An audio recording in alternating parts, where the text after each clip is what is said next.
ආයිබෝන් දරුවනේ අපි ඔයාලට මතක ඇති අපි කලින් අනුලෝම සමානුපාත පාඩම ගැන කතා කරා. නේද? එතකොට අනුලෝම සමානුපාත පාඩමේදී අපි කතා කරා කොහොමද ඒකීය ක්‍රමය පාවිච්චි කරලා ගණන් හදන්නේ කියලා. නේද? එතකොට ඒකීය ක්‍රමය කියන්නේ මොකද්ද?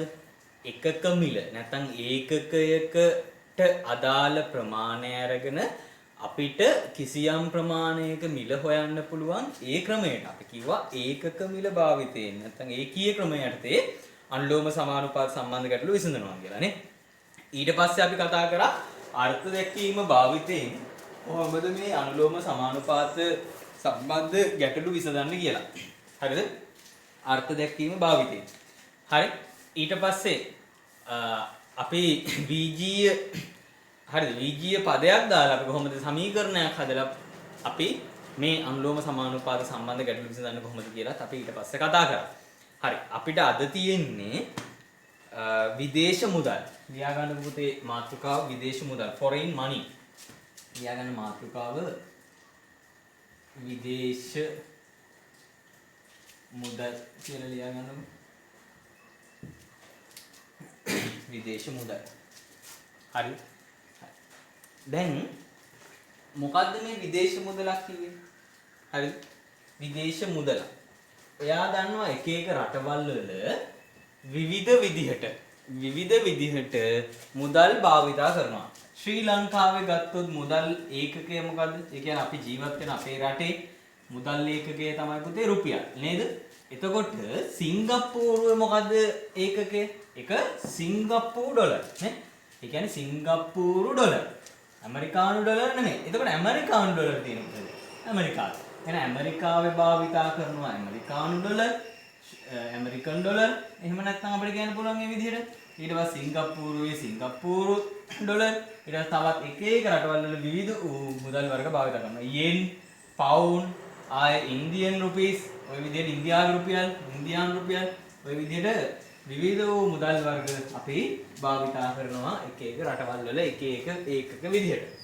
එතකොට අපිට කතා කරන්න වෙන දෙයක් තියෙනවා.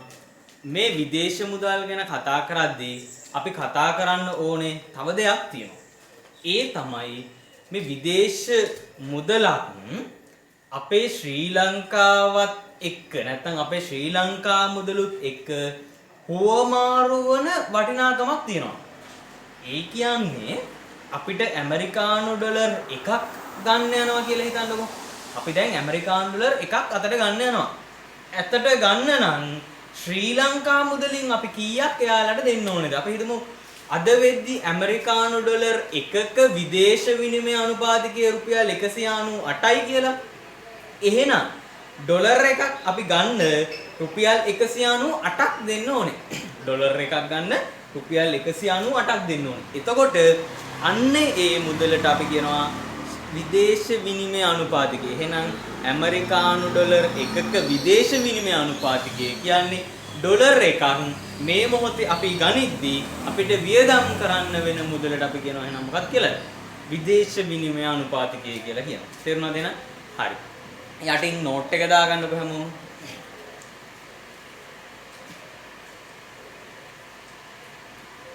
එක් රටවල් වල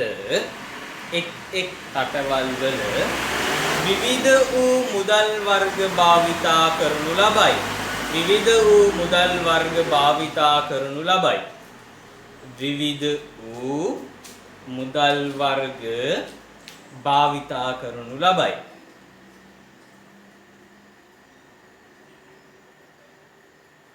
යටින් ලියා ගන්න. තරු ලකුණු දාලා ලියා ගන්නකො.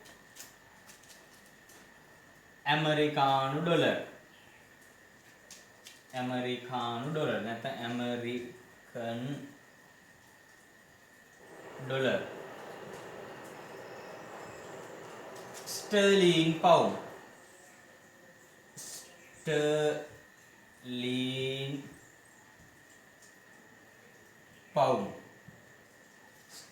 පවුන්ඩ් යූරෝ හරි යෙන් ජපාන් හරි. ඊට පස්සේ ඉන්දියන් රුපියල්. ඉන්දියන් රුපියල්. සෞදි රියාල්. ඉන්දියන් රුපියල්. සෞදි රියාල්. ශ්‍රී ලංකන් රුපියල්. ශ්‍රී ලංකන් රුපියල්. ශ්‍රී ලංකන් රුපියල්. ශ්‍රී ලංකන් රුපියල්. සිංගප්පූර් ඩොලර්. යටින් දාන්න. සිංගප්පූර් ඩොලර්. හරි. සිංගප්පූර් ඩොලර්. ඇමරිකන් ඩොලර් තමයි උඩින්ම ඉන්නේ නේද? ඇමරිකාව කියන්නේ ඔය දන්නවා නේද? විදේශ විනිමය අනුපාතිකයන්ගෙන් ගොඩක් දුරට හොඳටම රුපියල කියන අගය ඩොලර් කියන අගය යාළගේ නේද? යාළගේ මුදල් ඒකකයේ බාල්දු වෙන්නේ නැති වෙන්න හරියටම පාලනය කරගන්න හොඳම රට ඇමරිකාව වර්තමානයේදීත් එහෙමයි. හරිද? ඒකේ දේශපාලනය කියන එක දේශපාලකයන් මේ මූල්‍යමය පද්ධතියට අත ගහන්නේ නැහැ පුතේ. ශ්‍රී ලංකාව වගේ තමයි. ශ්‍රී ලංකාවේ මූල්‍යමය තත්ත්වයට කවදාවත් මහ බැංකුවට පවතින රජයක් අත ගහන්නේ නැහැනේ නේද? ඒකනේ ලංකාව මෙච්චර දියුණු වෙන්නේ හැමදාම. බේට් ටික ගන්නත් දැන් එන්නත් ටික ගන්නත් ලංකාවේ සල්ලි නැහැ. නේද? ඒ වගේ ඇමරිකාවත් එහෙමයි. හරි. අපි ඒ ගැන කතා නොකරමු. අපි විදේශී මුදල් ගැන කතා කරමු. නේද? හරි. එතකොට මේ ඇමරිකානු ඩොලර් එකක් මේ වෙලාවේ ශ්‍රී ලංකාවේ රුපියල් කීයකටද මිලදී ගන්න පුළුවන්? අන්න යාට අපි කියව විදේශ විනිමය අනුපාතකය. යාට ලස්සනට අනුමාතෘකාවක් දාගන්න විදේශ විනිමය අනුපාතිකය.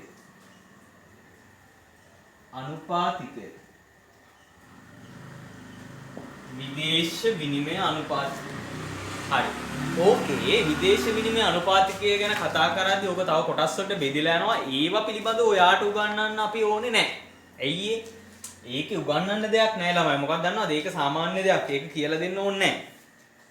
සාමාන්‍යයෙන් අපි ඩොලර් එකක් මිලදී ගනිද්දී අපිට හරියටම ඒ මිලට මිලදී ගන්න බෑ. අපේ අතේ තියෙන එකක් විකුණද්දී අපිට ඒ ගන්න මිලට දෙන්න බෑ. ඒකට හේතුවක් තියෙනවා. එතකොට එනවා selling price කියලා එකක් එනවා. ඒ කියන්නේ විකුණුම් අනුපාතිකය කියලා එකක් එනවා. buying price කියලා එකක් එනවා. ඒ කියන්නේ ගනිද්දී ගැනුම් අනුපාතිකය. එතකොට විකුණුම් සහ ගැනුම් අනුපාතිකයන් දෙකක් තව මෙතනදී උගන්වන්න වෙනවා. ඒ වුණාට අපි ඒව උගන්වන්න ඔයාලට සිලබස් එකේ නැහැ. හරි. එතකොට අපි විදේශ විනිමය අනුපාතිකය ගැන විතරක් දැනට කතා කරමු මම මේ කියන දේවල් එක්ක. හරි. එතනින් එහාට ඔයා හොයන්න යන්න එපා. අයියලත් එක්ක කතා කරන්න යන්න එපා. ඔයා දන්නවා ඔයාගේ අයියලා අක්කලා ඇති. බිට්කොයින් එක්ක ගනුදෙනු කරනවා. බිට්කොයින් කියන්නේ හොඳ දෙයක්. මොකද්ද හොඳ එකේ තියෙන? කොයින් එකේ අදාළ ඒ මූල්‍යමය වටිනාකම ඒකකයක මිල අඩු වෙද්දී බහැලා තියෙද්දී අපි ගන්න ඕනේ කොයින් එක. ඉන්ටර්නෙට් බිට්කොයින්ස් ව්‍යාපාරය කරන අය දන්නවා. අන්තර්ජාලය මගින් කරන්නේ නේ. එතකොට ඒක යුනිට් ප්‍රයිස් එක අඩු වෙලා තියෙන. ඒකක මිල අඩු වෙලා තියෙන වෙලාවට මිලදීගෙන මේ ඒකක මිල කාලයක් යද්දී ප්‍රස්තාරිකව ඔබ දක්වනවා. මේකේ අගාල බලපුවම ඉන්ටර්නෙට් එකට ගිහලා සර්ච් කරලා බලපුවම ප්‍රස්තාරිකව දක්වනවා ඕක ගැන. මේ ප්‍රස්තාරයේ මෙහෙම දැන් එන්නේ අඩු වෙලා තියෙන්නේ. ඕන් දැන් ඔයා දන්නවා මේ හරියදී ගත්තා නම් ලාභයි අරගෙන ඉවරලා වැඩි විදි විකුණනවා. ඒ වගේ දේවල් වෙනවා. එතකොට එයාලා ඔය ඩොලර් එකේ ගැනුම් වටිනාකම විකුණුම් වටිනාකම කියන selling price එක prime price එක ගැන කතා කරනවා. ඔයා කවදාවත් ඒව ගැන කතා කරන්නේ නැහැ. ඔයාට තියෙන්නේ විදේශ විනිමය අනුපාතිකය කියන්නේ මොකද්ද? ඒක පිළිබඳව බලලා ගාන හදන්න විතරයි තියෙන්නේ. එතනින් එහාට දෙයක් නැහැ ඔයාට. හරිද? හරි. ඔයා තව 9 ඉන්නේ. 10 11 හෙදිත් නැහැ ඔයාට. විදේශ විනිමය අනුපාතිකය ගැන ගන්න 9 දී විතරයි. හරි. හරි. එහෙනම් ලියා ගන්න යටි. කිසියම් රටක මුදල් ඒකකයක්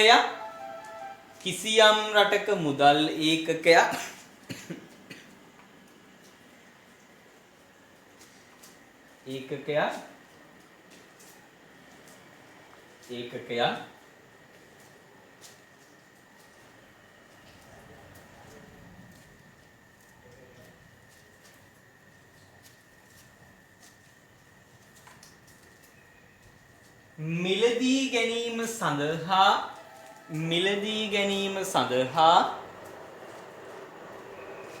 මිලදී ගැනීම සඳහා වැය කළ යුතු මුදල් ප්‍රමාණය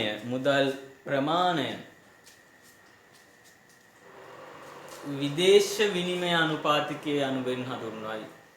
විදේශ විනිමය අනුපාතිකයේ අනුවෙන් හඳුන්වයි.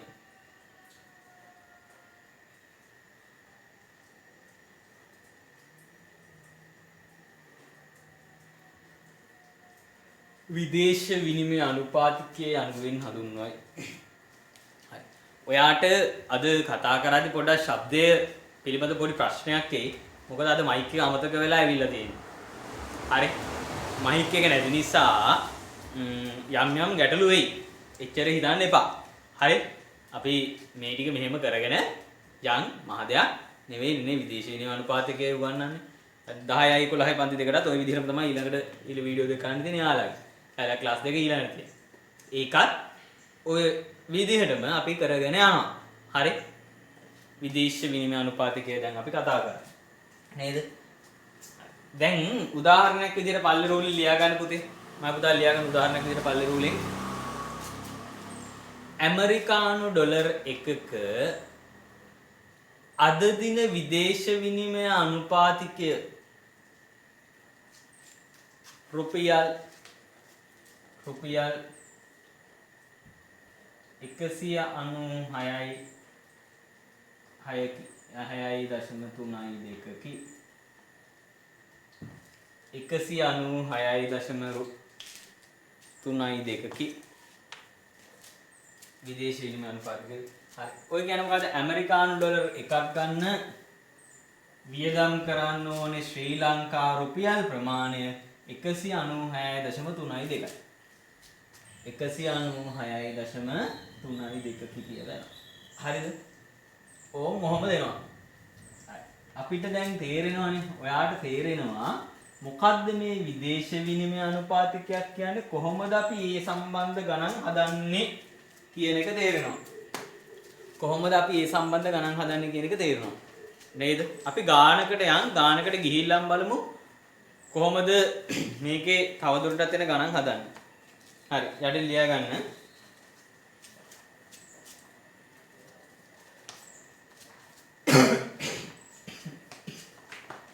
යටින් ලියා ගන්න.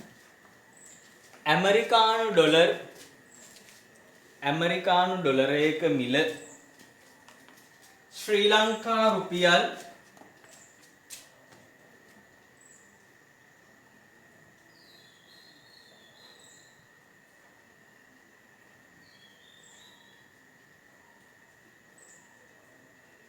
ශ්‍රී ලංකා රුපියල් 201.35ක් වන දිනක ශ්‍රී ලංකා රුපියල් 201.35ක් වන දිනක සත කියන්න ඕනේ එතනදී ඈ 0.35ක් වන දිනක කොරෝනා එන්නත් තොගයක් මිලදී ගැනීම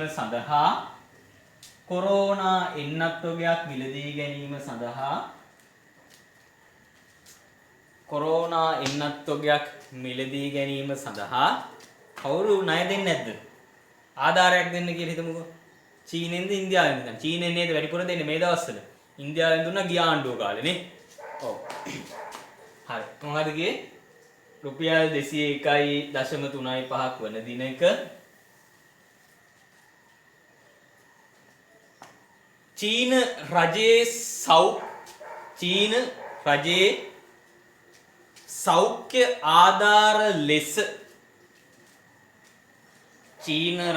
සෞඛ්‍ය ආධාර ලෙස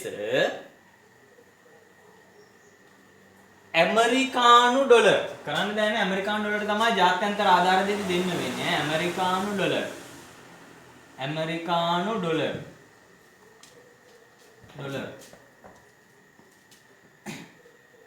මිලියන 30ක් ලබා දේ. ඇමරිකානු ඩොලර් මිලියන 30ක් ලබා දේ. ඩොලර් මිලියන 30ක් ලබා දෙයි. ඇමරිකානු ඩොලර් මිලියන 30ක් ලබා දෙයි.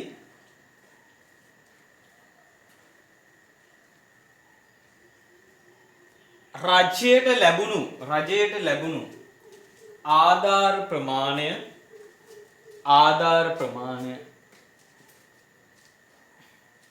රුපියල් වලින් දක්වන්න. හරි. රුපියල් වලින් දක්වන්න කියලා කියනවා. කොහොමද බලන්න රුපියල් වලින් දක්වන්නේ? කොහොමද රුපියල් වලින් දක්වන්නේ? රජයට ලැබුණු ආධාර ප්‍රමාණය ශ්‍රී ලංකා රුපියල් වලින් ඔයාට දක්වන්නලු. ඩොලර් එක මිල 201.35යි.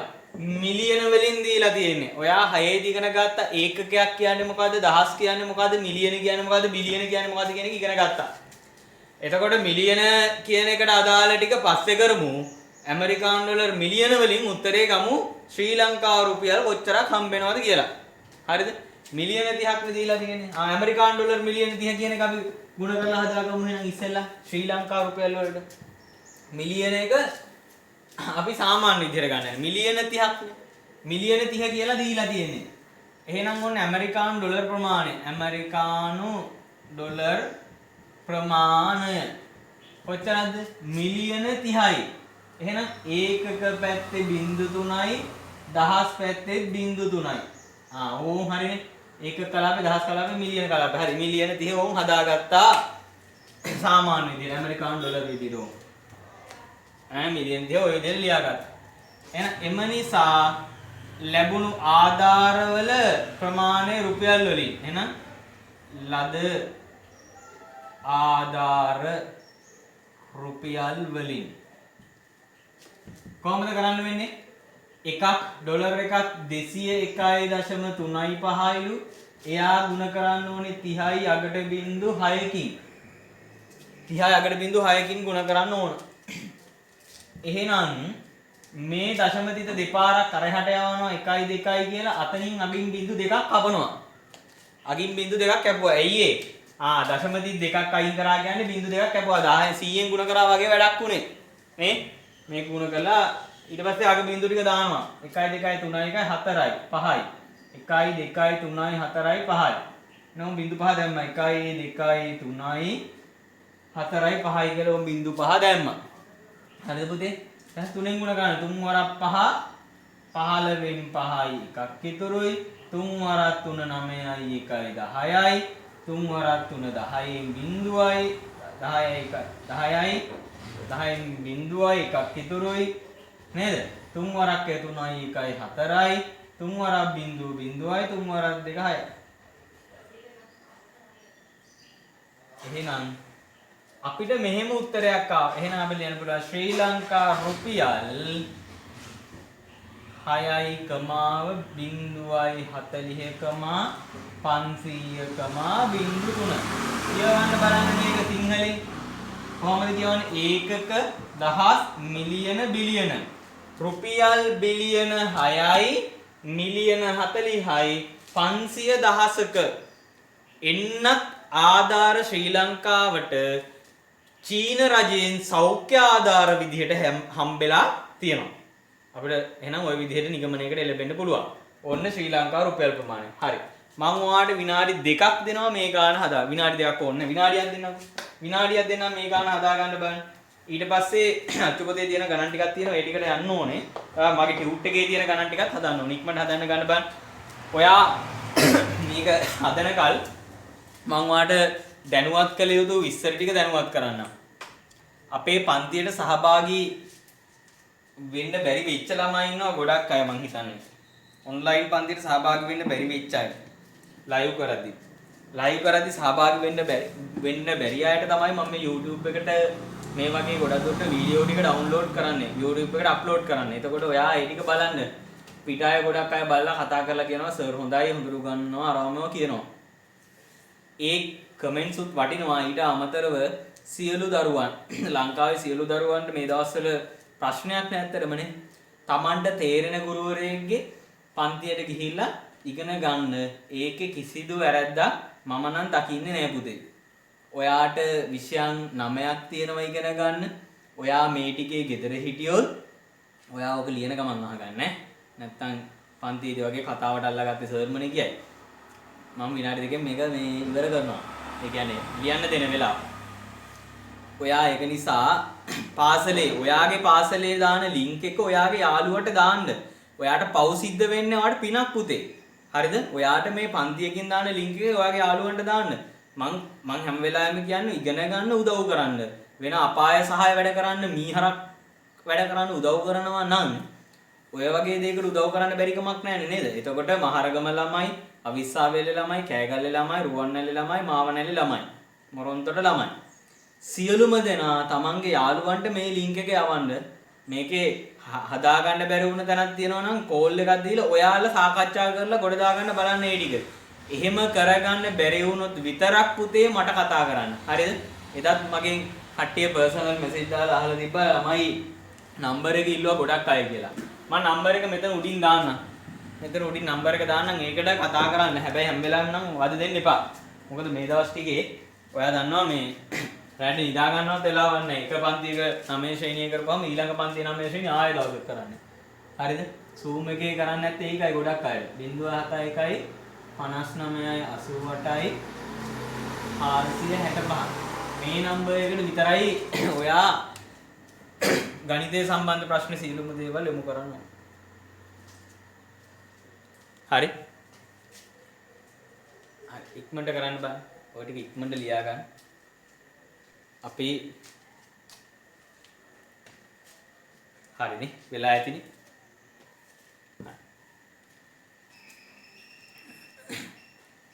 ලියා ගන්න තව ගාන යටි ලියා ගන්න. දැන් කොරෝනා ඉවර වෙලා වන්දනාව යන්න යනවා කියලා හිතන ගෑනු කෙනෙක් ඈ එහෙම ඉතල ලියා ගන්න යටි ලියා ගන්න. රාවණාට කැමති නේද ඔයාලා? රාවණා ගැන ගානක් දෙන්නද? වන්දනාව ගැන ගෑනු කෙනාට වැඩිය රාවණාට කැමතිනේ පෙලක් අය. ලියා ගන්නකො එහෙම ගාන. යටි ලියා ගන්න. සීතා දේවියේ කැන්දාගෙන ඒමට රාවණා ඉන්දියාව බලා පිටත් වේ. ලියා ගන්න ගාන.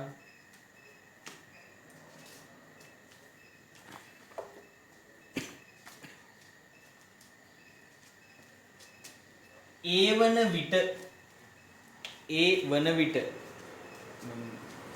අලුත් රාවණා කෙනෙක් ඈ. ඒකට ඒ කාලේ තිබ්බේ නැහැ ඉතින් විදේශ විනිමය අනුපාතය.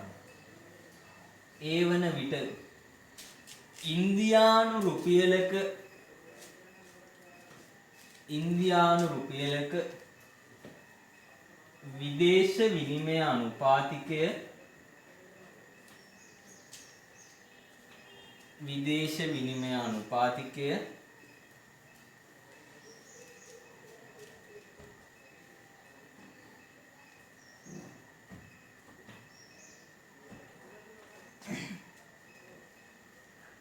විදේශ විනිමය අනුපාතිකය ඉන්දියානු රුපියලක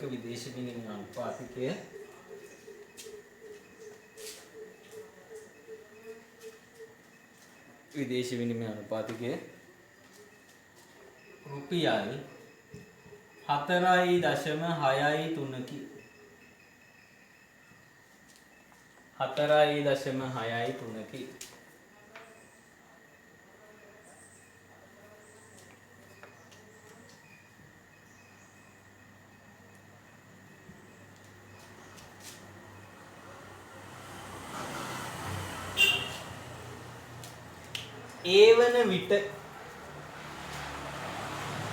ඒ වන විට රාවණා අතැති ශ්‍රී ලංකා රුපියල්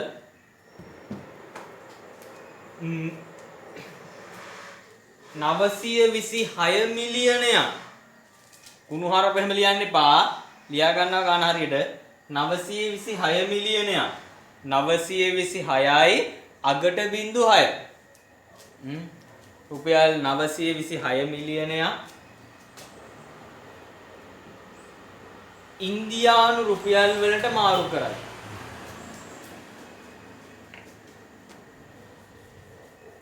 ඉන්දියානු රුපියල් වලට මාරු කරයි. ඔහු ලද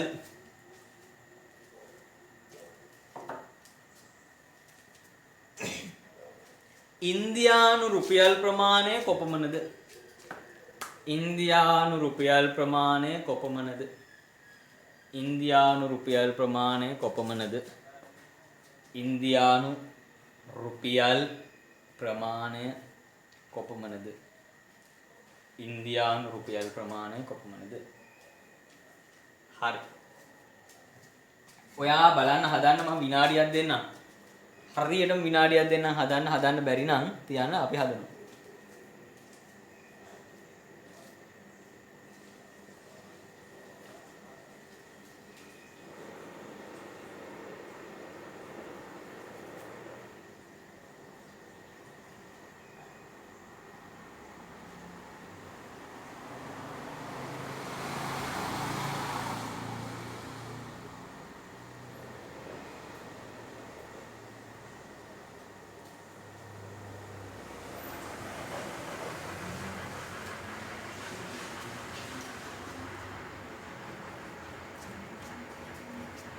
හරිද බලන්න.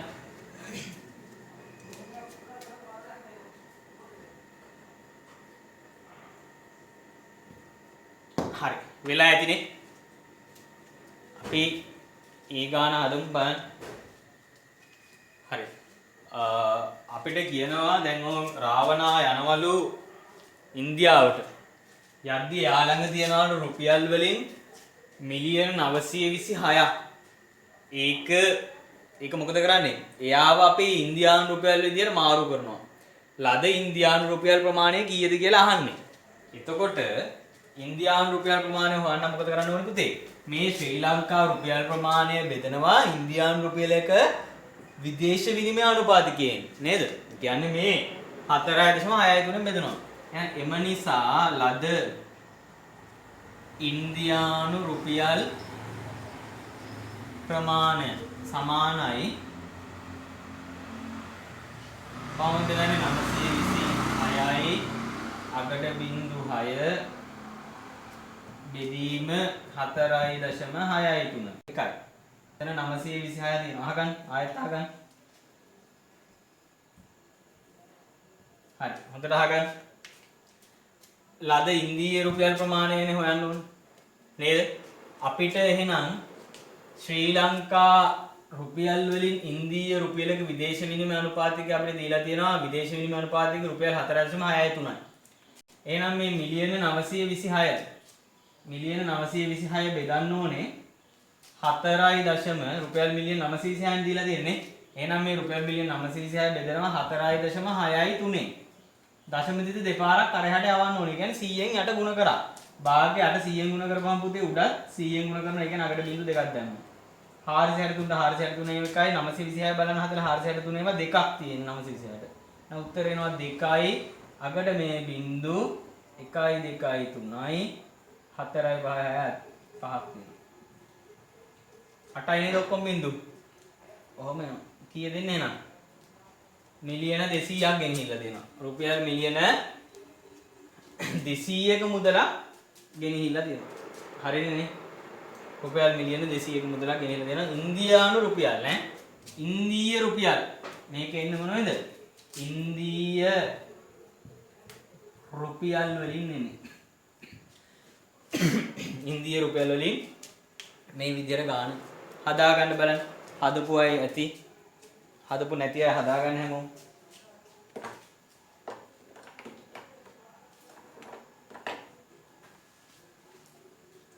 හදන ගමන් අහගන්න. හදන ගමන් හදපු නැති අය අහගන්න. හදපු අයත් අහගන්න, හදපු නැති අයත් අහගන්න. හදන ගමන් අහගන්න අනිත් අය. හරි. බලාගෙන ගමන් අහගන්න. අපිට දැන් මාස 3ක් විතර මේ විදියට අදින්න වුණොත් නැත්නම් මාස 2ක් 3ක් අදින්න වෙනවනේ කොහොමද? කොරෝනා වලට බේතක් හොයාගන්න හරියට. එතකොට ඒ හොයාගන්න බේතත් විදපු ගමන් කියනවා මොකද්ද කියන්නේ පුතේ? කියනවා හරියන්නේ නැහැ. ඒ බේත විදලා අවුරුදු 2ක් විතර තමයි එතකොට අවශ්‍ය තියෙන්නේ ඊළඟට. එහෙම මම දැක්කා මහාචාර්යවරයෙක් කිව්වා කියලා කවුරු හරි දාලා තියෙනවා කොහේ හරි. හරි? එතකොට ඒ හොයාගන්න බේතුත් නේද? මත ගැටුම් වලට තොඩු දුන් බේත් විදපුවත් එන්නතු. එතකොට ඔය ප්‍රශ්නත් එක්ක අපිට මේ ඔන්ලයින් කියන එක දිගටම කරගෙන යන්න වෙයි. පාඩම් ටික අපි සියලුම ටික කවර් කරගමු. දෙවෙනි වාරේ පළවෙනි පාඩම අදින් ওই විදිහට ඉවර කරනවා මම දැන් මෙතනදී. හරි? ඊට පස්සේ තියෙන පාඩම ඉඳන් පාඩම් ටිකක් කරගෙන යනවා. හරි ටියුට් එක ගෙන්න ගන්න විදිහට කතා කරලා අහගන්න ටියුට් එක කොහොමද ගන්න කියලා. හරි? හරි නේද? මේක ලියන්න වෙලාව ඇති. බලා ගන්න පුතේ. දැන් ඔයාට මේකේ පළවෙනි පිටුව, දෙවෙනි පිටුව, තුන්වෙනි පිටුව කියන සියලු ගණන් ටික හදන්න පුළුවන්. හරි? ඊට පස්සේ අපිට කතා කරන්න තියෙන ගණකය කියන පාඩම. මම මේක ගැන වැඩි කතා කරන්නේ නැහැ, චූටි කතා කිරීමක් කරනවා. කතා කරලා ඔයාලට කැල් එකෙන් ගණන් ටික හදන්න කියනවා. කැල්කියුලේටර් එකක් පාවිච්චි කරලා ඒ ගණන් ටික හදන්න ඕනේ. විද්‍යාත්මක ගණක යන්ත්‍රය ගැන චුට්ටක් උගන්වනවා, සයින්ටිෆික් කැල්කියුලේටර් එක ගැන ඒ ගැන උගන්වලා ඉවරලා ඒ ටික කරන්න ඕන. ඊට පස්සේ වටේීම හා විද්‍යාත්මක අංකණයනේ තියෙන්නේ නේ දරුවනේ. ඊට පස්සේ අපි මේ පාඩමට ලබන සතියේ අපි ඊළඟට පන්ති දවසට විද්‍යාත්මක අංකණයට යනවා වටේීමට. ඊට පස්සේ ඊළඟ පාඩම තියෙන්නේ පතහා නිර්මාණ. පතහා නිර්මාණම් මෙතනදිම කරනවා. කරපුවාම පාඩම් ටික ඉවරයි. මේ ටියුට් එක අවසන් කරනවා. හරි? හරි. එහෙනම් වටේීම් විද්‍යාත්මක අංකණයයි පතහා නිර්මාණ වලටයි අපි යනවා ඊළඟ දවසේ විද්‍යාත්මක අංකණයට චූටියට කතා කරනවා. හරිද? එතකොට මං හිතන්නේ පාඩම ඔයාලට හොඳටම තේරෙන්නේ නැති දේවල් තියෙනවා නම් තැන් තියෙනවා නම් මට පොඩ්ඩක් දරුවත් කරන්න. මම එතකොට කොහොමද ඒ සඳහා ඒ කට්ටියට කොහොමද කරන්න ඕන කියන විසඳුම ලබා දෙන්න උත්සාහ කරන්න. හරිද? එතනින් එහාට මං හිතන්නේ විශේෂයෙන් කියන්න දේවල් නැහැ. හැමෝටම එහෙනම්